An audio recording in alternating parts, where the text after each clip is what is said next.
Ici, on est chez qui? On est où? En quelle année? Le niveau que vous voyez, c'est le dernier niveau de la ville romaine. On est probablement entre 300 et 400 après Jésus-Christ. Donc il faut imaginer qu'en descendant, on va remonter dans le temps, jusqu'au niveau où il n'y avait rien. À Martigny, on a toujours trouvé, sous les niveaux de la ville romaine, des traces d'arères qui étaient liées à l'agriculture. Donc la ville, avant qu'elle soit occupée, c'était des champs.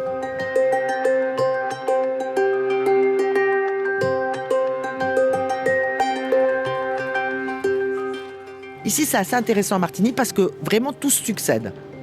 Depuis le début de l'époque romaine jusqu'à la ville actuelle, on a une succession souvent de maisons qui s'empilent les unes sur les autres.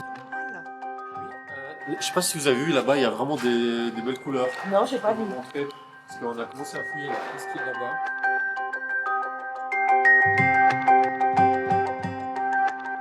On est sur la fouille, je pense qu'on peut le dire comme ça. On estime que c'est un bassin, là où nous sommes, c'est ça? Alors, pour l'instant, on doit encore un peu analyser parce qu'on a un seuil, mais qui est probablement plus tardif que la pièce. Mais ça pourrait être un bassin. Pourquoi? Alors d'abord, il a un magnifique plaquage en marbre. Hein. Actuellement, il a quand même 2000 ans, le plaquage en marbre. Mais vous voyez la grandeur de ses dalles. Hein. Elle doit faire à peu près 1,20 m sur 60. Et puis c'est splendide. Le travail, imaginez tout ça sans scie à eau, etc., de tailler des dalles qui sont posées donc sur l'ensemble de la pièce, y compris sur les parois comme le montre celle qui est derrière nous, là, qui est conservée. Donc, d'une fois qu'on a récupéré le matériel qu'on veut, qu'est-ce qu'on en fait?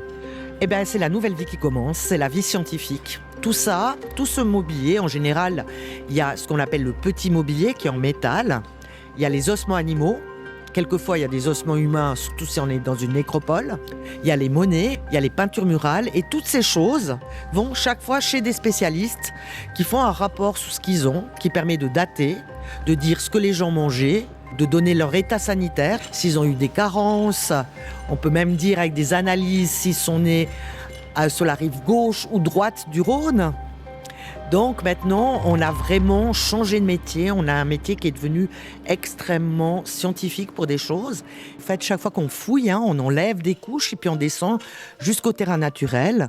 Il faut bien penser que nous, on fait que de l'archéologie de sauvetage, c'est-à-dire qu'on ne fouille que ce qui va être détruit par les nouvelles constructions.